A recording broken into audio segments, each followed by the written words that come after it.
He ran into the hospital clutching his gasping son, broke, desperate, and out of Tim until a mysterious woman in pearls whispered 5 words that would rewrite their entire future. Who was she? Why did she help? And how did that one moment lead to a second chance neither of them saw coming? If you're new to the channel, please subscribe and like the video. It helps us share more real-life stories that inspire. And let us know in the comments where you're watching from. Now let's jump into the story. Carter Wells ran across the wet parking lot of Sunrise Memorial Hospital, clutching his 7-year-old son Finn. Breath from the boy sounded like a tire losing air. Red ambulance lights flashed over them, but Carter did not wait. He shoved through the revolving door and into bright fluorescent glare. "Help my boy," he shouted. Nurse Lela Rosario appeared, calm and quick. She guided Carter to a stretcher, fitted a mask over Finn's face, and hurried him toward the trauma bay. Carter followed until double doors swung shut, leaving him alone with the echo of his own heartbeat. A sign read, "No visitors beyond this point." Its green glow felt colder than the rain outside. Carter's legs weakened. He made his way to the waiting room, boots squishing on tile. Plastic chairs circled a low table stacked with dog-eared magazines. A weather report murmured from a ceiling-mounted television no one watched. He sat, fingers shaking. But 2 jobs kept him afloat, welding by day, cleaning classrooms by night, but not far enough to afford insurance. Last week the landlord taped another warning on the front door. Now Finn lay somewhere behind those doors, and Carter had nothing left to give except worry. A broken wall clock ticked loudly above the door, its second hand jerking in uneven bursts. Every tick felt like a reminder that hospital time cost money he did not have. He realized he had skipped dinner to pick up an extra shift, then skipped sleep to watch Finn struggle through the night. Fluorescent bulbs buzzed, mixing with coughs and distant monitor alarms. He wished he could trade his own lungs for his son's, wished for anything except this helpless waiting. Minute by minute, panic grew claws. He pictured Finn's small chest rising and falling under bright machines. He pictured a doctor stepping out to say too late. Carter gripped the chair arms until his knuckles blanched, as though holding tight could anchor the world. Raindrops slid from his hair onto his collar. He pressed palms over his face, breathing through panic. When he dropped his hands, he noticed a woman seated 2 chairs away. She wore a dark coat and pearl earrings that caught the light. Her posture was relaxed, but her eyes followed the flicker of a faulty bulb above them, as if counting its blinks. For several minutes neither spoke. Finally the woman offered a gentle question. "Long evening?" she asked. Carter let out a hollow laugh. Words spilled before he could stop them. Finn's medicine had run out. Over time, hours had vanished. The inhaler refill cost more than the week's groceries. "No insurance," he finished, voice small. The woman listened, hands folded. "I'm Margot Linden," she said. "Carter," he replied, rubbing damp palms on denim. Silence settled again, yet it felt different, less like neglect, more like shared waiting. Carter thought of phoning someone, but there was no one to call. Guilt pressed heavy on his chest. Margot's next words came quiet and steady. "I lost a child once," she said. Carter looked up. He was 8. Asthma attack, far from help. "I promised I would do anything to keep another parent from that night." Carter swallowed hard. "I'm sorry," he managed. Before he could say more, a nurse entered with a clipboard. "Mr. Wells," she asked, "your son is stable but needs overnight care." Hope warmed him until she added, "May I see your insurance card?" Carter's mouth opened, then closed. The room tilted. Margot stood. She offered a sleek black card to the nurse. "Charge the Linden Trust," she said. Her voice left no room for doubt. The nurse nodded and hurried away. Carter stared at Margot. "Why would you do that?" he asked, voice hoarse. "Because tonight you shouldn't choose between debt and your son's breath," Margot replied. "Someone once chose for me. I'm returning the favor."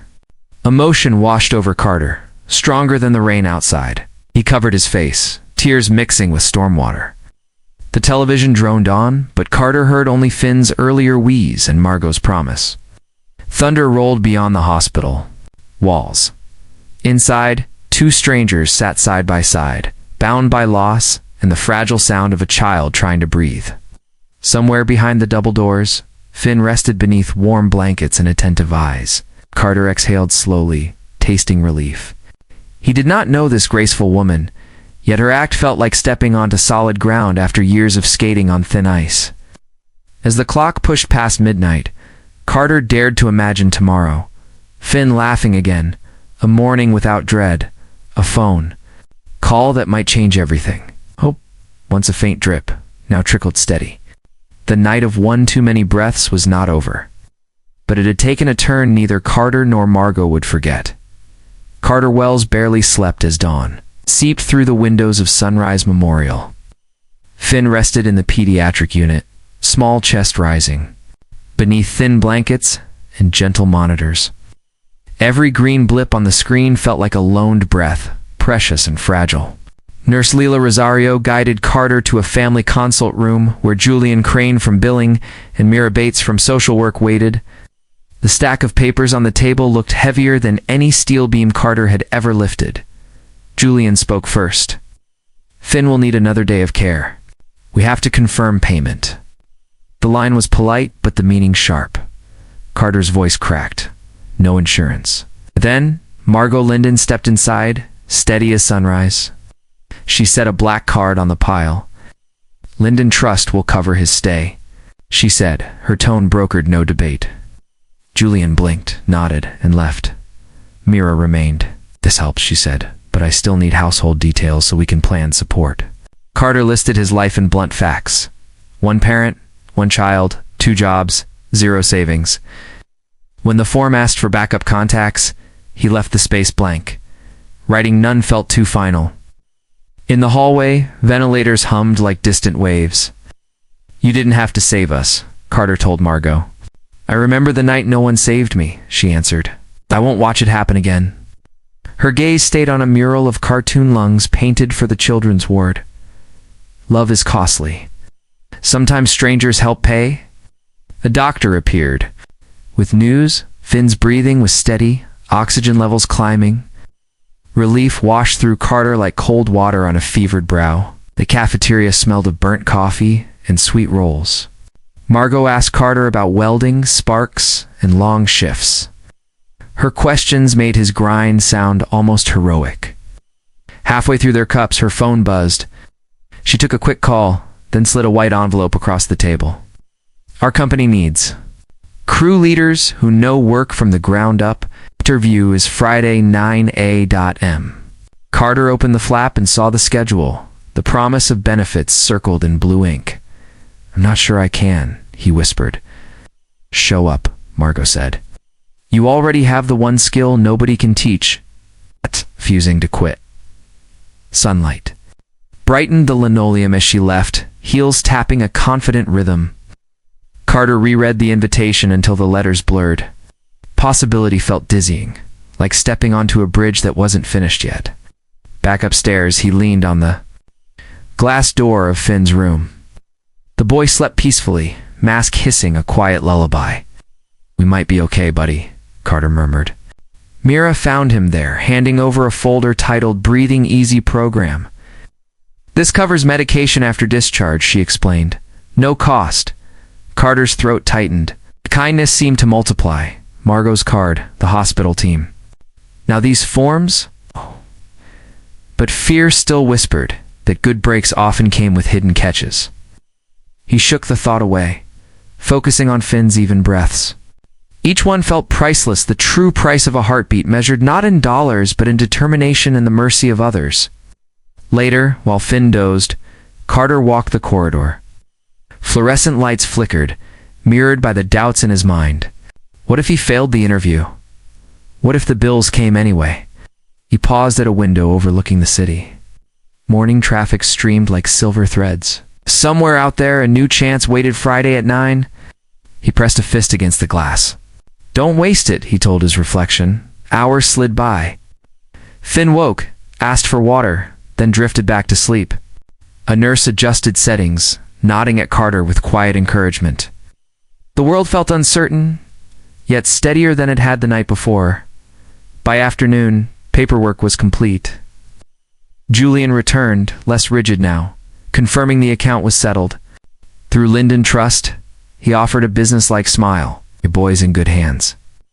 Carter thanked him. The words felt small beside the debt he owed Margot. But he also sensed the beginnings of a new ledger, one he could repay by showing up, working hard, and maybe one day helping the next desperate parent in a waiting room.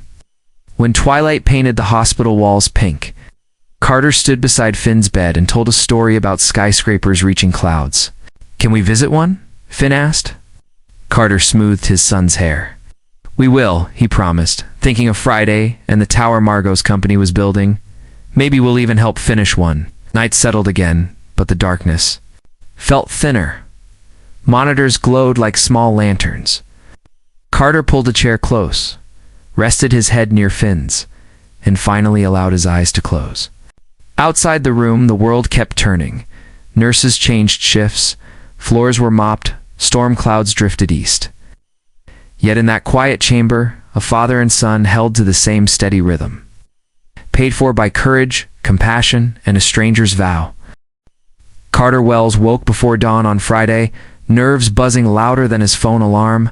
Sighed the small apartment, city buses hissed, and an early crow called, but Carter's mind was on the tower downtown and the interview waiting at 9.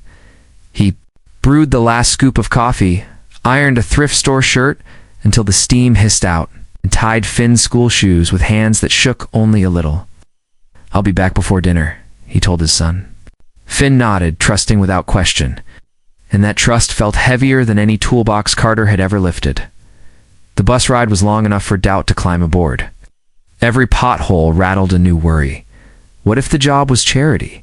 What if he froze when they asked technical questions? Yet each time fear rose, he pictured Margot Linden's calm eyes and remembered her words, "Refuse to quit." By the time the skyline sharpened against a pale sky, Carter's shoulders straightened. Not pity. It was a test of what he already knew. Linden Tower site loomed ahead, 25 stories of exposed steel and swinging cranes. A brisk woman in a tailored coat met him at the gate. Jada Pearson, she introduced herself, handing Carter a visitor badge. No capitals on the badge, just like Carter's life-plain letters, doing quiet work. Jada walked him through safety. Checkpoints, past sparks cascading from welders. And finally, into a glass-walled office perched like a seagull's nest over the site. Inside waited Dwayne Porter, the construction manager, thick-armed and sharp dash-eyed. Dwayne's handshake was firm, his questions firmer. "Tell me the difference between a 6-inch and 8-inch beam splice," he began. Carter inhaled, answering with diagrams he drew in the air. Dwayne nodded, shifting to load calculations, anchor bolts, and pour schedules. Sweat beaded on Carter's neck, but his voice held. And nothing Dwayne asked was harder than the double shifts that kept Finn fed. Nothing felt heavier than nights in the year. Halfway through, Dwayne closed a folder and leaned back. "You've never supervised a crew this size," he said. Carter replied, "No, but I know how to keep men safe and schedules tighter than rent money." The corner of Dwayne's mouth twitched, almost approving. Jada returned with hard hats. "Field walk," she announced. They stepped onto a service elevator that clanged its way to the 20th floor. Wind howled through unfinished walls. Down below, rebar forests spiked upward and concrete trucks circled like bulky beetles. Dwayne pointed to a dangling scaffold, its boards creaking under morning gusts. "Storm's rolling in," he said. "We might lose that rig."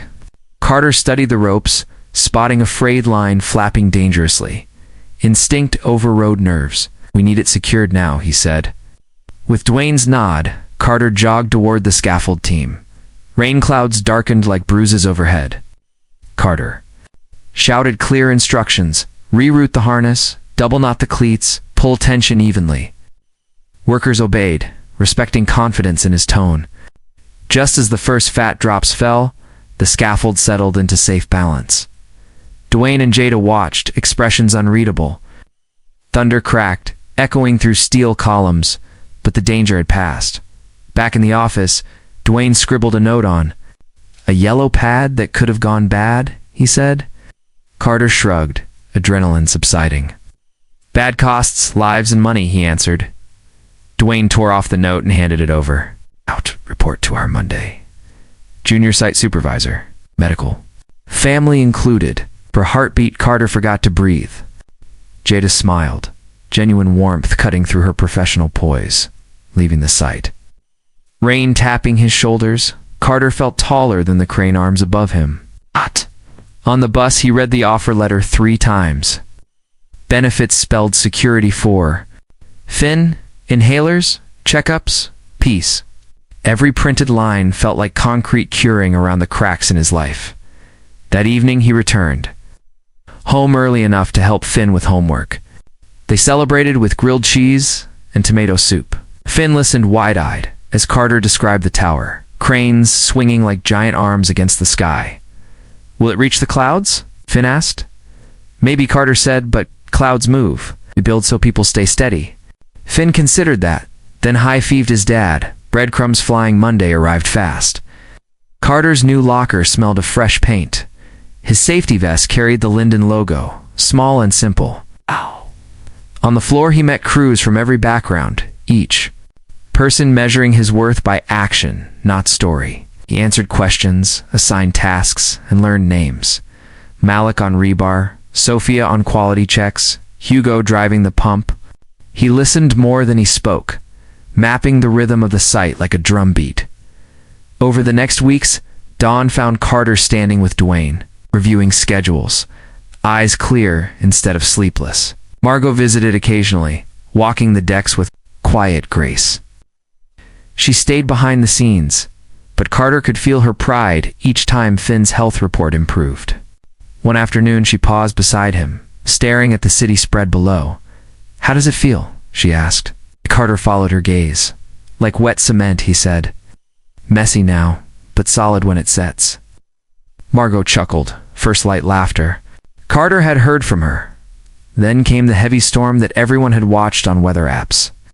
GUSTS rattled panels and lashed plastic barriers. Carter directed crews to shelter, accounting for every head. A shout echoed. Malik had slipped near an open edge. Without hesitating, Carter clipped his harness to a beam and hauled Malik back with a practiced heave. Rain stung their faces, but both men laughed once safe a raw, shaky sound that tasted like survival. That evening, Dwayne filed a safety commendation under Carter's name.